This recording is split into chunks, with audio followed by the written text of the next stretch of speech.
Have you ever gone to bed at night with that heavy, invisible knot in your chest, without a clear reason why?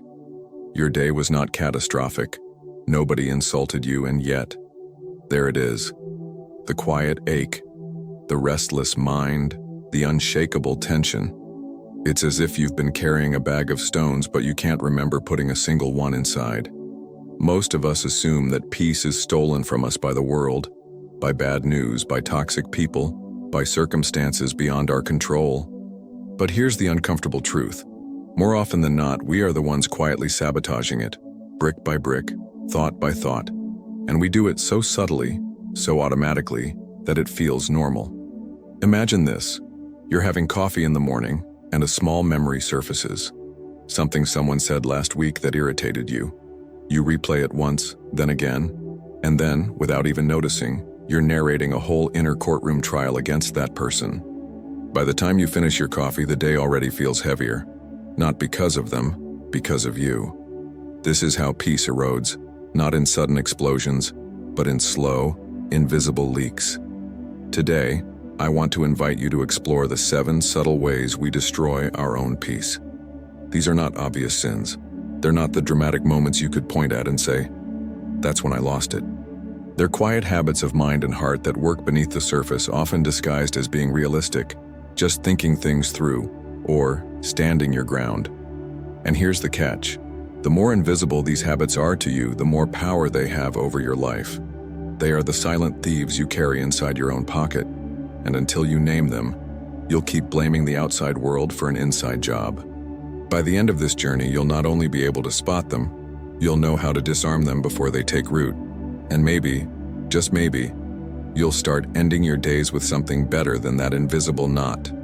Before we begin, tell me in the comments, what's one small, seemingly harmless habit you suspect might be stealing your peace? And if you're ready to reclaim that quiet strength, like this video and subscribe, because the war for your inner life starts here. What if you woke up tomorrow and the inner noise was gone? Not because the world became gentler or people suddenly behaved the way you wanted, but because your mind had stopped feeding the chaos. Picture it.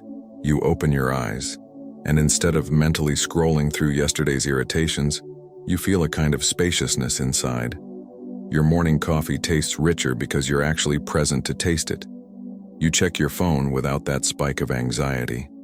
The small inconveniences, someone cutting in line, an email with an unreasonable request, land differently. They're still there, but they don't get to live rent-free in your head. It's not that you've become indifferent, it's that you've learned to guard the inner door with quiet authority. Imagine walking into a day like that. People around you might still complain, provoke, or misunderstand you, but you're not automatically pulled into their storm. You choose when to engage, when to let go, and when to simply watch the clouds pass. This is not fantasy. It's the difference between living on autopilot and living awake. And here's the beautiful twist. The people who experience this kind of inner stability aren't living in ideal conditions. In fact, many are in situations you might consider more difficult than yours. The shift comes from an awareness most of us never cultivate. That peace is not the absence of problems. It's the refusal to give every problem a front row seat in your mind. So ask yourself, if you truly believed you had the power to stop feeding the noise, how differently would you move through your day? Which arguments wouldn't you rehearse? Which imaginary catastrophes would you stop predicting? How much more energy would be left for the things that actually matter? I want you to hold that picture in your mind. The life where you're no longer constantly dragged by invisible currents. Because the 7 subtle habits we're about to uncover are the very currents that pull you away from that life. And once you see them clearly, you'll realize that the freedom you're longing for has been sitting quietly within reach all along, just waiting for you to stop handing over the keys. We've been taught a dangerous half-truth. That feeling constantly tense, irritated, or distracted is simply part of life. That adulthood comes with a permanent background hum of worry and unrest.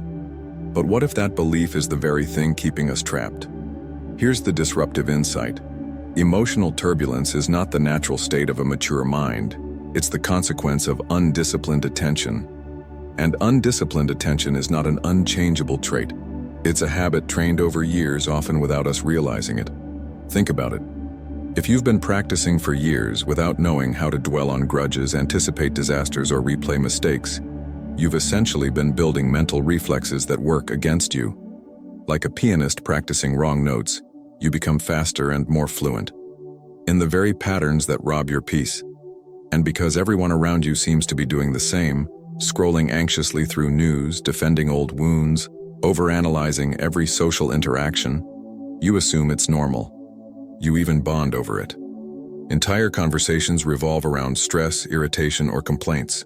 But here's the uncomfortable truth. What we call relating is often just reinforcing.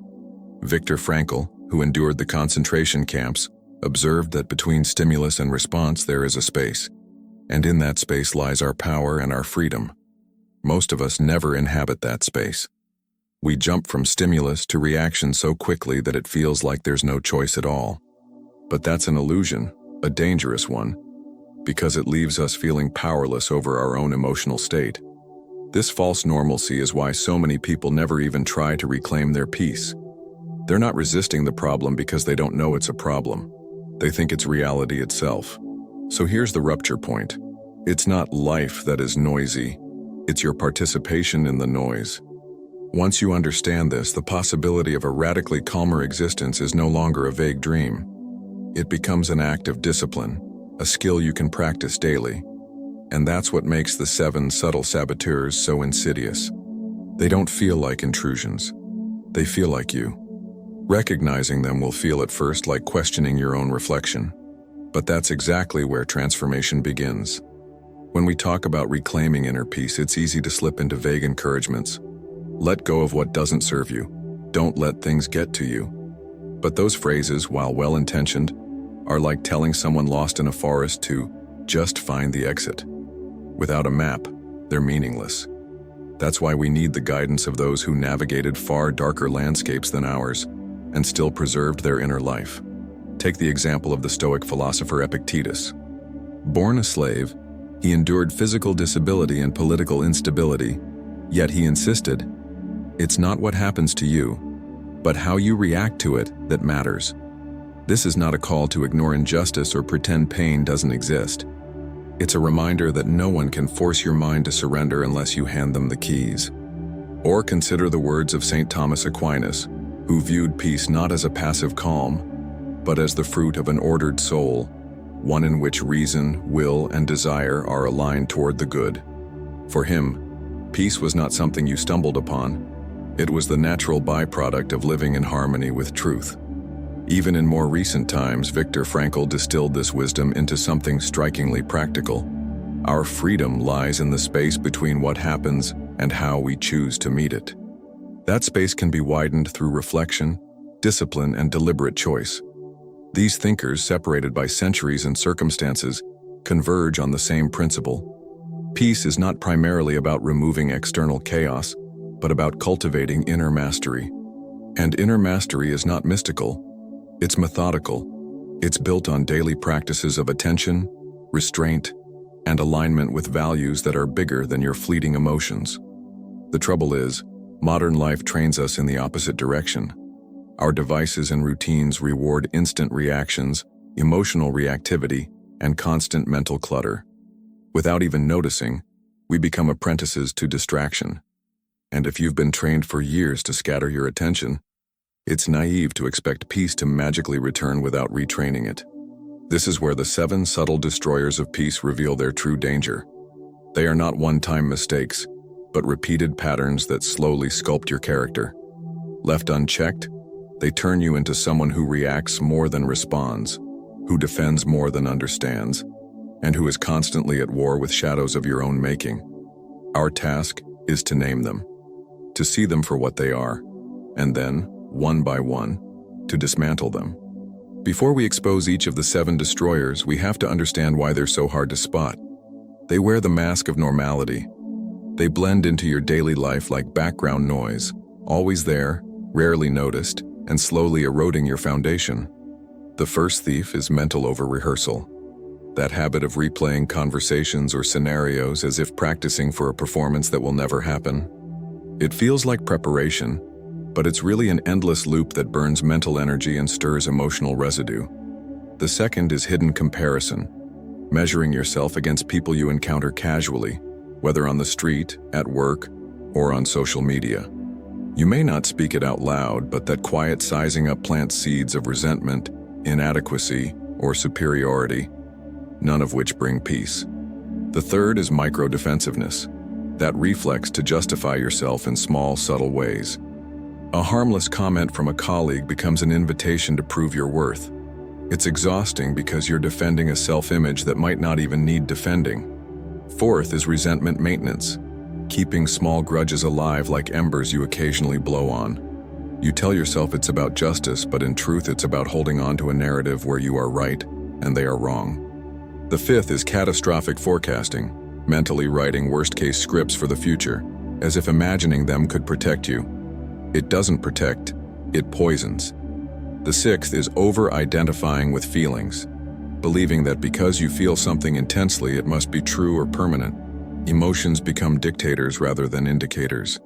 And finally, the seventh is attachment to outcome control, the quiet belief that peace depends on arranging life and people to fit your expectations. Every deviation from your plan feels like an invasion. The reason these thieves are so effective is that each has a plausible alibi. Rehearsal feels like preparation, comparison feels like self-assessment, defensiveness feels like self-respect. But when you trace the emotional aftermath, the pattern becomes undeniable. They leave you more agitated, less free, and further from yourself. Naming them is like turning on the light in a room you've been walking through in the dark. The furniture hasn't moved, but now you can see what you've been bumping into. In the coming steps, we'll not only confront these habits, we'll also explore the subtle mental shifts that can dismantle them, restoring the quiet strength you've been searching for. Sometimes you don't need an entire lecture to shift your thinking, just a single sentence that lodges itself in your mind and refuses to leave. These are the truths that work like mental scalpels, cutting through years of unexamined habit in an instant. Here are a few to carry with you as we dismantle the 7 destroyers. Not every thought deserves a seat at the table. This is your reminder that attention is a limited resource, and giving it to every irritation or insecurity is like inviting thieves into your home. Preparation is not the same as preoccupation. Mentally rehearsing a task may help you once, but spinning it over and over again is just stress disguised as diligence. Comparison is the thief of gratitude. It's not a clever metaphor, it's a law of human nature. The more you measure against others, the less you see the richness of your own life. Your worth doesn't live in someone else's perception. That defensive reflex loses its power when you stop outsourcing your value. Resentment is self-poison in a bottle labeled justice. The more you drink it, the less capacity you have for genuine connection or resolution. The future doesn't need your fear to arrive. Worry is not an insurance policy. It's a tax you pay on events that might never happen. Feelings are messengers, not monarchs.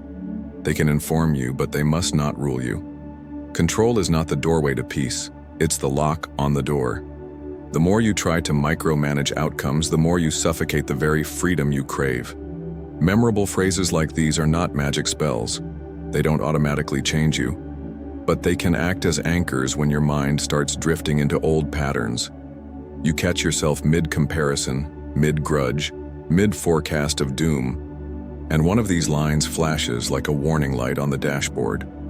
The real work is in repetition. Just as the destroyers are strengthened by repeated attention, these truths are strengthened every time you recall them, speak them, and act on them. Over time, they shift your reflexes, making calm your default rather than your rare exception.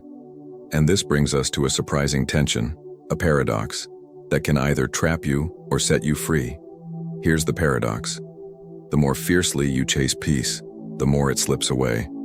It's like trying to catch your reflection on the surface of a pond.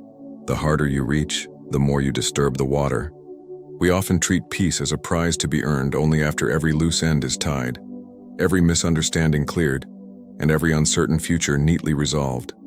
But life, as you've already noticed, doesn't work that way. Problems don't line up politely for you to solve them one at a time. People don't suddenly agree with you just because you've made your point well. The world doesn't pause to let you catch up. Here's the surprising truth. Peace is less about achieving control and more about surrendering the illusion of control. It's found in the strange space where you hold two truths at once. Yes, I will act where I can, and yes, I accept what I cannot steer. This dual stance is uncomfortable because it feels like a contradiction. How can I be both engaged and detached? But that's exactly what the wisest minds have practiced for centuries. The Stoics called it the dichotomy of control, a disciplined focus on what is within your power, coupled with radical acceptance of what is not. Think of it like tending a garden. You plant, water, and prune with care. That's your responsibility. But you do not argue with the rain or negotiate with the seasons. You accept them because fighting them would be absurd. And yet, this is exactly what we do with life circumstances. We resist the unchangeable and neglect the changeable. Living in this paradox requires humility, because it admits you are not the master of every outcome. But it also requires courage, because it demands you act fully where your influence matters. And when those two forces meet, humility and courage, you create a kind of inner stability that no storm can fully shake.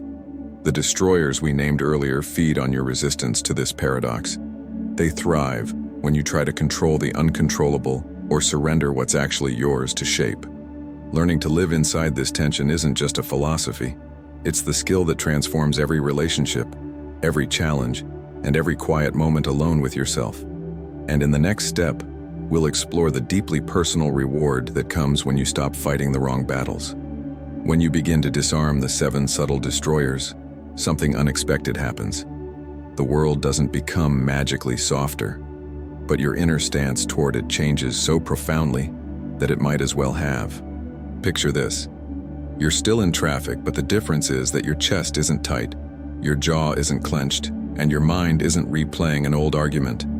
You're there, in the car, breathing, listening to the hum of the engine, maybe even noticing the sunset in the rearview mirror.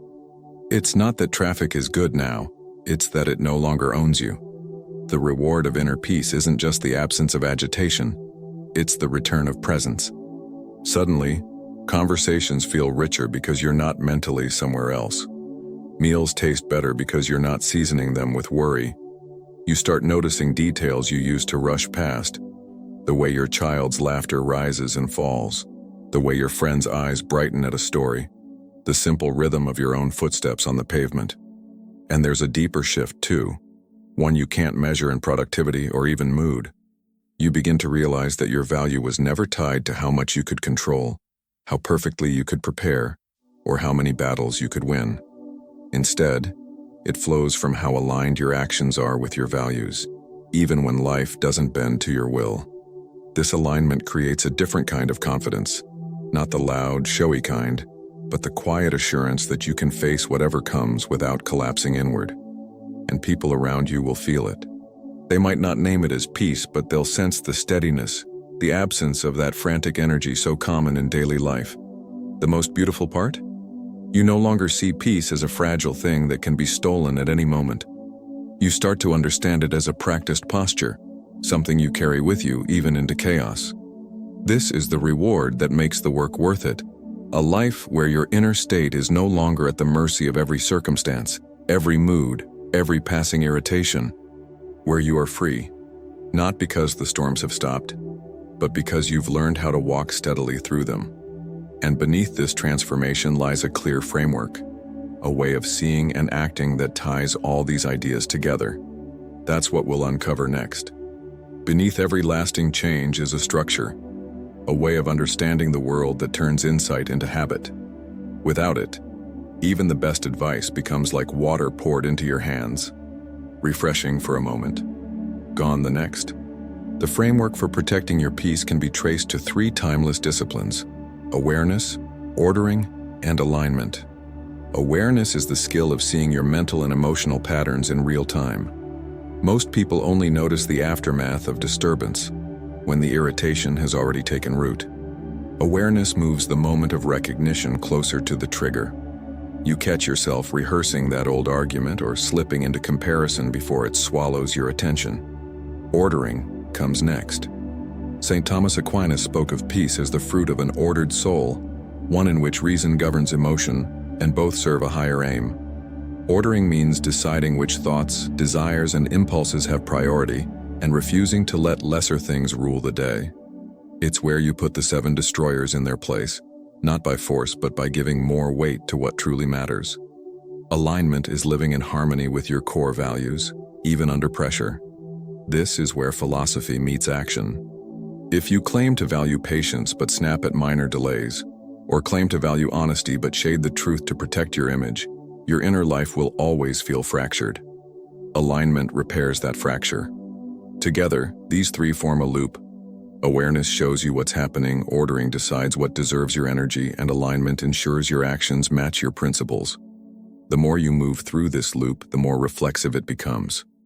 This is why the 7 destroyers lose their power when you work from a framework rather than from momentary inspiration. You're no longer reacting blindly. You're moving through life with a mental compass. It's also why peace stops feeling like something you have to hold on to and starts feeling like the natural result of how you live. You can let go of white-knuckle control because you trust the process.